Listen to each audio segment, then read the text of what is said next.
Introduction to AutoCAD, Joe Cerrone. Today we're going to cover Module 8. Module 8 refers to using analysis and inquiry commands.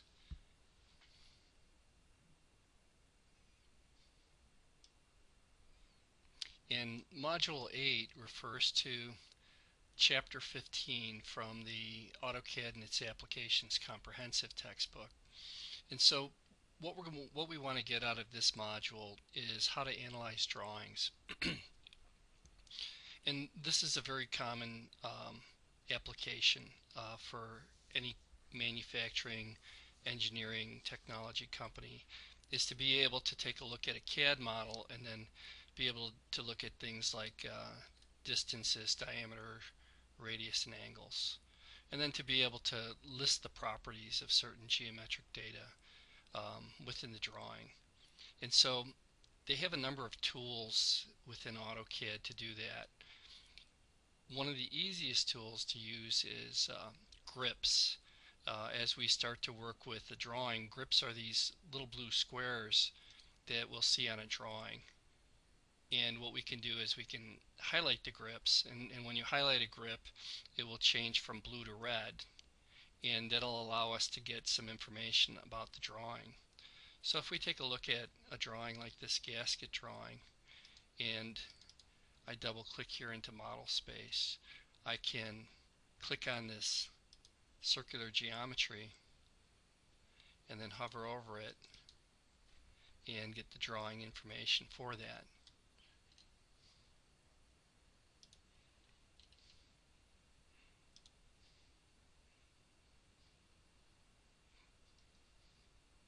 By using grips.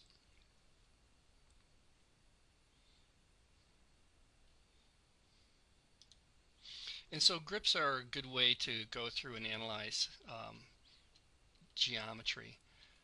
We also will measure elements in architectural drawings, and some of the applications that we could do with something like that would be like this floor plan of a hotel room. And so, for example, if we were going to put in some new tile in the bathroom, we could go over to the model, and the drawings are created in model space. Paper space is where the title block is displayed and what is set up to print the drawing. So most of our analysis work is going to be done in model space.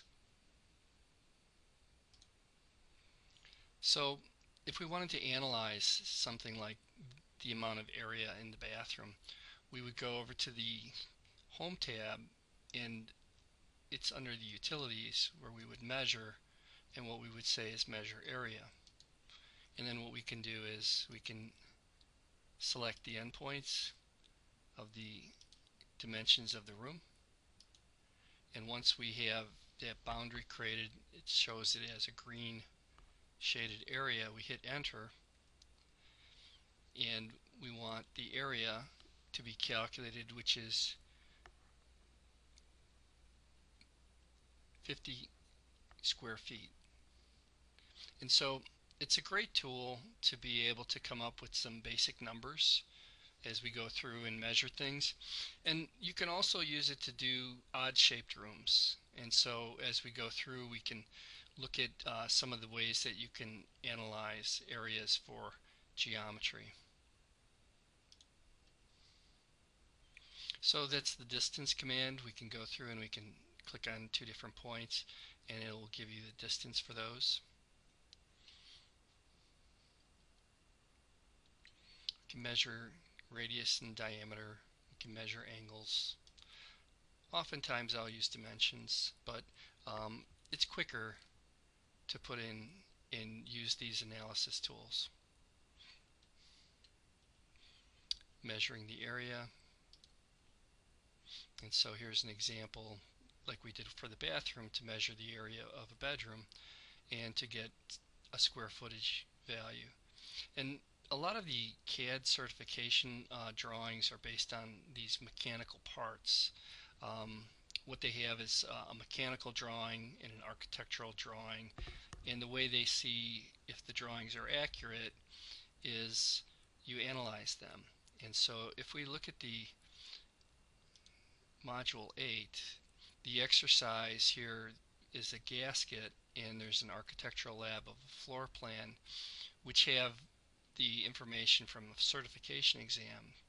If I click on this link, I'll go to the website oaktoncad.com for CAD 116, and there's some YouTube videos how to calculate area, some overviews on certification, and here's where you would get that content. And so if I want to look at this,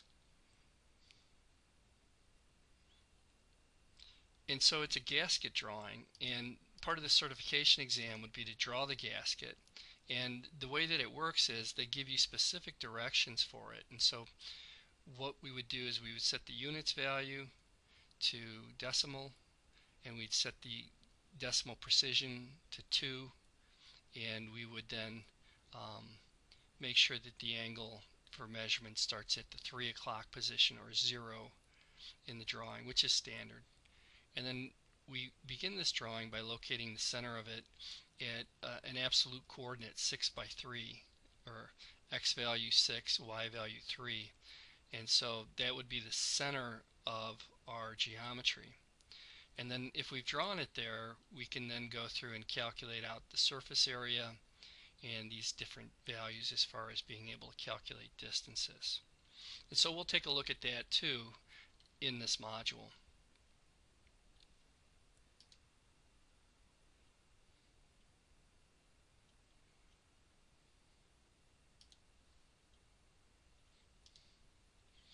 So we can calculate out these mechanical parts, and when we calculate out mechanical parts, what we want to do is we want to create a boundary shape out of it so that we can get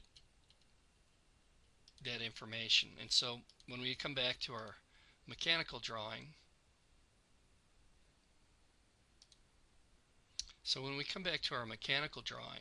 and for example, if we wanted to check to see if this drawing was drawn in the right location, I could draw a line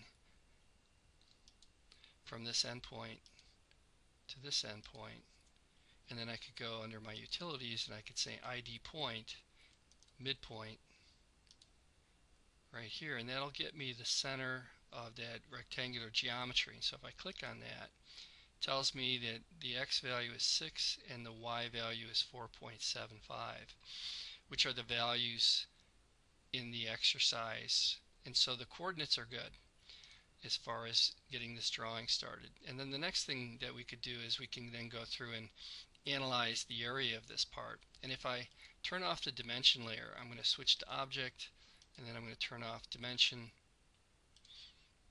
And you want to try to avoid turning off layers that are current, because it's like turning off the lights in the room.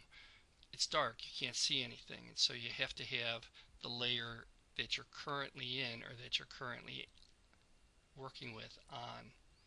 So here's my geometry, and the way that I would go through to analyze the entire area of it would be to p-edit and join, or to create a region of it. Let's try a region, because that seems to be the newest way. And so we'll select region, and then what we'll do is we'll select the entire object, and we'll hit enter. And you can see that it created this object out of that, and this was already considered a region, and so since it's already an enclosed polyline, it didn't need to do that again. And then what I would do to analyze the area would be to go to measure area, and then you select add area, object, and you select the outside perimeter, and it selects everything. And then you need to toggle the area function over to subtract mode by hitting enter, and then clicking the down arrow and saying subtract, and then hitting the down arrow again and saying object, and then I can click the objects to remove from the selection set. And as they're removed, it'll calculate out the area as I subtract geometries from it.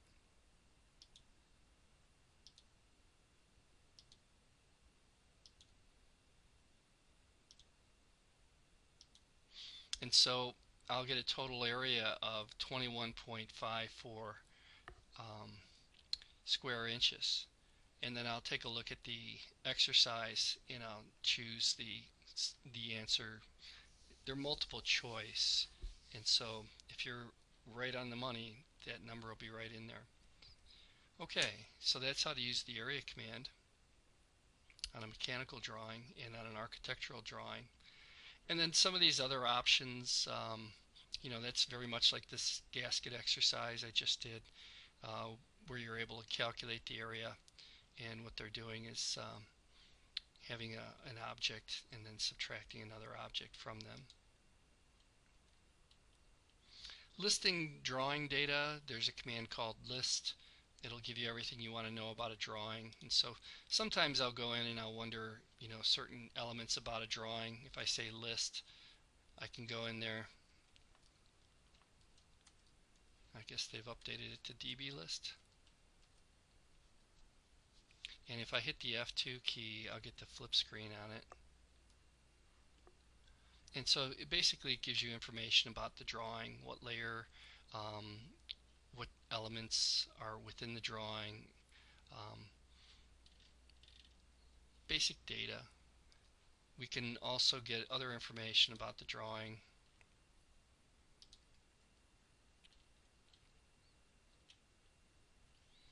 We can find out when the drawing was made by selecting the time command. And so I pulled these out of my archive, and so if I want to come in here and find out when that drawing was made, I can type in time, and I can see that this is a vintage drawing from 2007, April 23rd, so a 13-year-old drawing. And that's sort of the thing about this CAD software, is that it has staying power.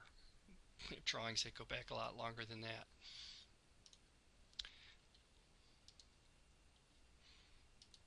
So things like status and calculators are built into AutoCAD. There's a number of ways to go through and check it, but a lot of it really just comes down to just being able to analyze a drawing. And so the thing about CAD drawings is that they have vector-based data, and this is just mostly calculator stuff, how to compare drawings.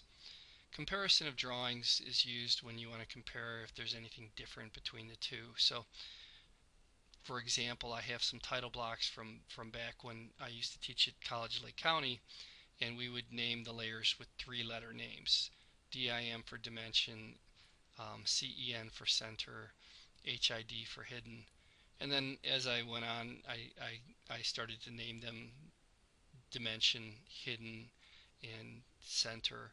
And so you'd have two drawings with the same type of layers, and you can use this tool to compare that and clean that up, because it can be confusing when you start to merge drawing data, because it will bring in these other layers. And so instead of absorbing it and having just one layer for center lines, you'll have two that are almost identical.